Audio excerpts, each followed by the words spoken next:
Estimados jóvenes del segundo grado de secundaria, reciban un cordial saludo de mi persona, su profesor Antonio Meléndez y la toma del curso de Geografía. En el video de hoy estudiaremos los elementos climáticos. Al finalizar, usted va a comprender qué elementos intervienen en el clima y conocer cuáles son los instrumentos meteorológicos. Bien, veamos, los elementos del clima. Son 7 y estos se agrupan en dos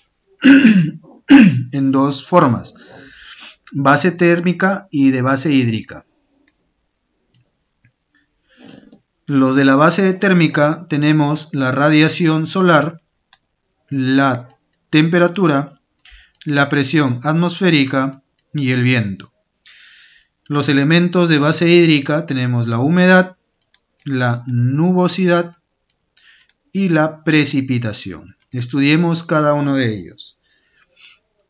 Antes, para tener en cuenta, el único elemento climático cuya fuente es extraterrestre es la radiación solar. Los demás pertenecen, son intraterrestres, Bien, elementos de base térmica, la radiación solar, ¿sí?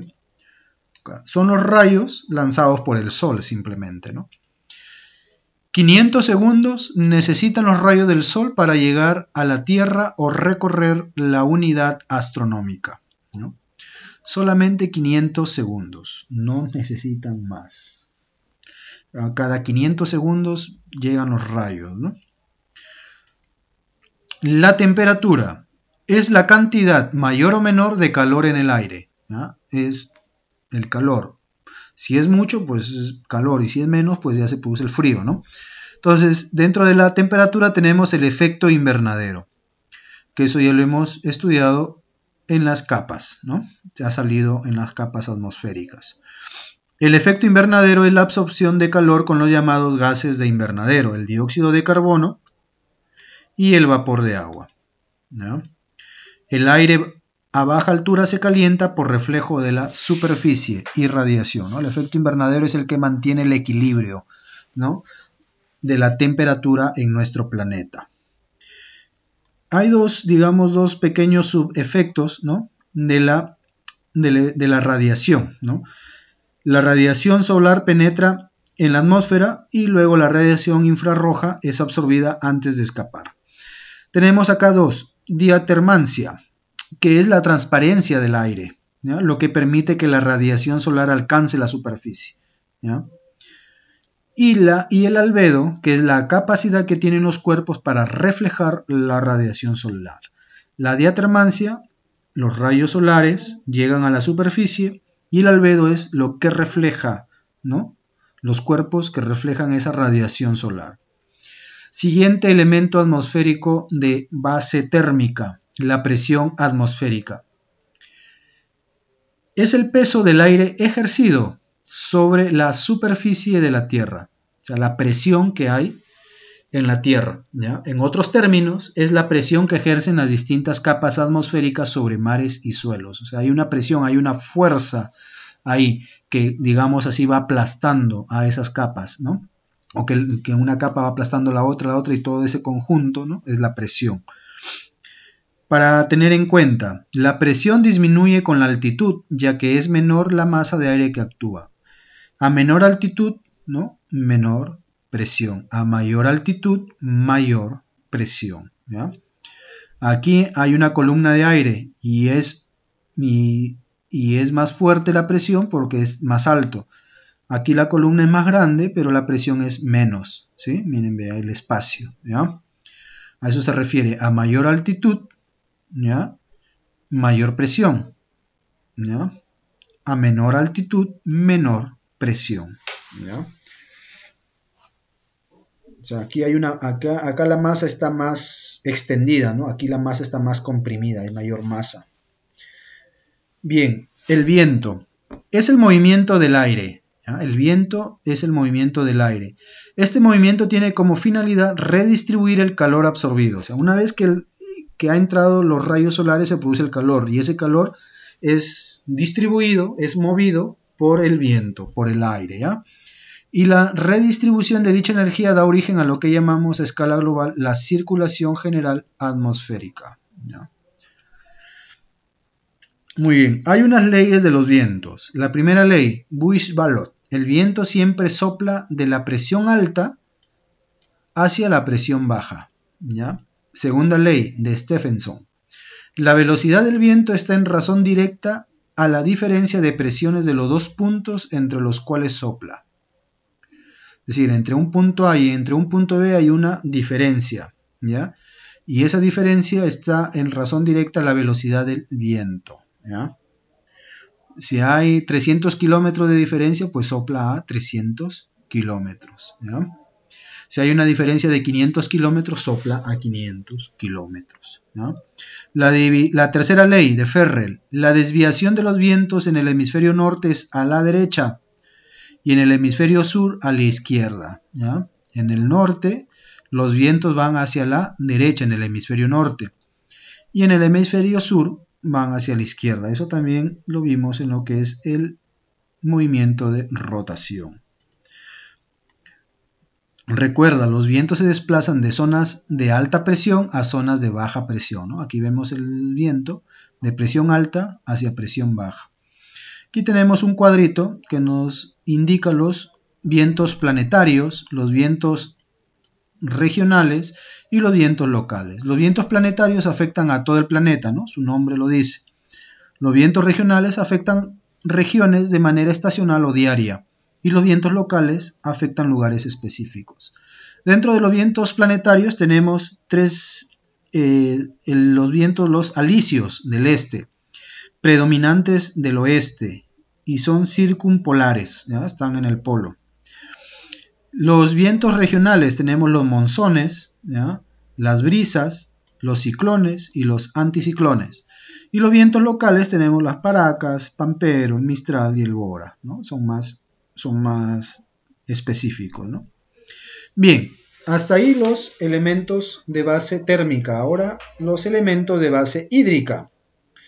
Tenemos la humedad, que es la cantidad de vapor de agua en el aire. O sea, en el aire hay humedad, ¿no? Si ustedes han ido a Lima, Lima es una ciudad muy húmeda. ¿Por qué? Porque en el aire, ¿no?, hay agua, se respira agua, ¿no? Incluso en Lima a veces llega hasta 97, 98, 92. En verano como que baja, ¿no? Pero de ahí, en este tiempo, por ejemplo, se respira agua en Lima, ¿ya? Tenemos tipos de humedad. La absoluta, cantidad de agua presente en una determinada unidad de volumen de aire, ¿ya? O sea, en una unidad de volumen de aire, ¿no? ¿Ya? Y la relativa, que se expresa en porcentaje y manifiesta la proporción, y esto es lo que le decía, ¿no? El 92%, ¿ya? Por ejemplo, en Lima, ¿no? Entre la cantidad de vapor de agua presente en una masa de aire y la cantidad máxima que podría tener a esa misma temperatura, es decir, si estuviera saturada, ¿ya? Bien, el aire frío contiene menos humedad y el aire caliente contiene más humedad, ¿ya? Es decir, que en Lima, por ejemplo, hay aire más caliente, ¿no? Y eso hace que sea más húmedo. Para tener en cuenta, la saturación es el punto a partir del cual una mayor cantidad de vapor de agua no puede permanecer en este estado y precipita en forma líquida, ¿no? Tenemos vapor de agua, 25%, 50% y el 100%, ¿no? Vapor de agua, es lo que decía aquí, la humedad absoluta, o sea, el 100%, y esto vendría a ser la humedad relativa, ¿no? Lo que podría tener, lo que tiene, pero lo podría tener. Lo que tiene, pero lo que podría tener. Nubosidad.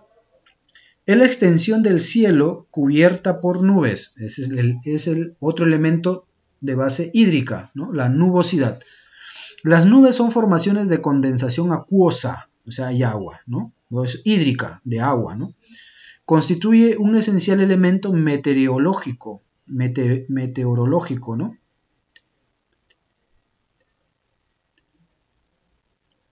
¿Ya? Climático. regulan la radiación e irradiación, ¿ya? Aquí hay es un elemento meteorológico, ¿ya?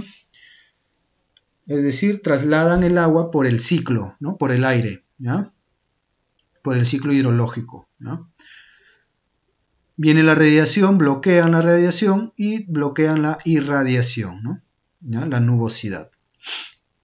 O sea, radiación quiere decir que los rayos solares no ingresan al 100%, ¿no? Sino que la bloquean, y cuando irradian también los cuerpos, ¿no? El albedo, ¿no? Recuerden, ¿ya?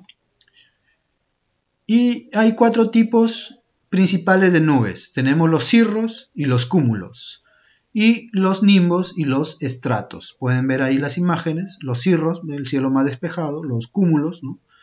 Ahí parecen lana de oveja. Los nimbos, que dan miedo, mira, las tormentas, y los estratos, ¿no?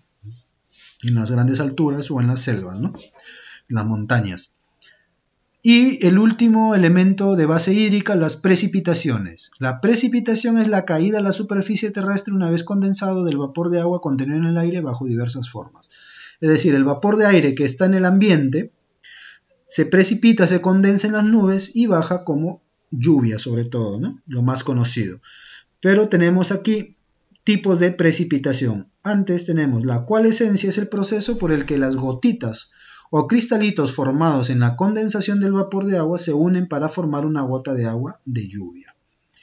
Tenemos la precipitación orográfica, ¿no? En las montañas, ¿no? de las montañas, de los montes, ¿no? El aire cálido y húmedo sube hacia las nubes y baja como lluvia, ¿no? Al continente, ¿no? Y aire frío y seco y al desierto, ¿no? Y esto ayuda, y esta agua baja acá a las montañas, y toda esta agua baja por medio de los ríos hacia la costa, ¿no? Hacia los desiertos. La radiación solar, ¿no? Hay flujo de aire, ¿no? Hay una convección, es decir, hay donde convergen el flujo de aire y la radiación solar, ¿no? Se une, se junta, y es una precipitación convectiva, ¿ya? Se produce la convección, ¿no? Y luego la lluvia. La precipitación frontal, ¿no? Que se da sobre todo en las montañas, en la selva, y las precipitaciones ciclónicas, ¿ya? Bien, instrumentos para medir, ¿no? Los efectos meteorológicos. Veámoslo aquí en este cuadrito y con eso terminamos. La radiación solar es medida por el heliógrafo bajo la isohelia. Bueno, antes de continuar, la isolínea. La isolínea son curvas de nivel, ¿no?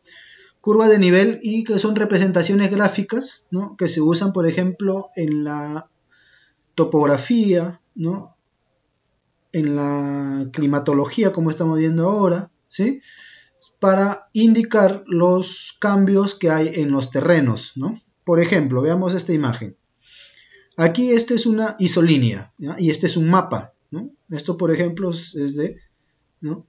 de las curvas de nivel que se representan. Lo que está más rojito, por ejemplo, representa que hay más calor y hay variedades, ¿no?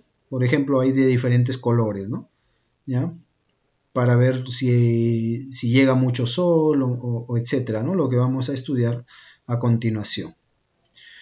Bien, entonces la radiación solar es estudiada por el heliógrafo, ¿ya? Y se representa con la línea isohelia, ¿ya? Con la línea isohelia.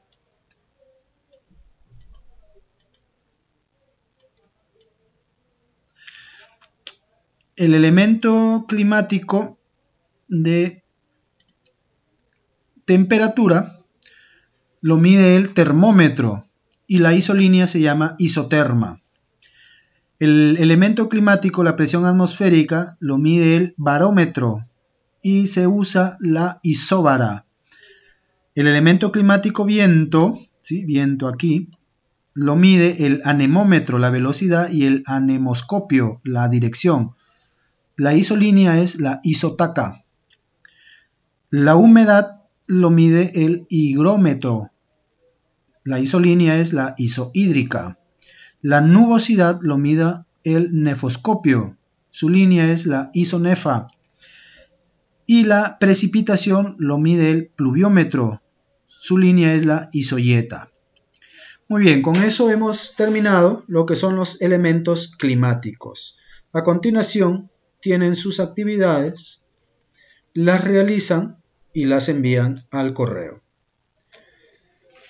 Bueno, sin más, nos vemos en la próxima clase. Hasta luego.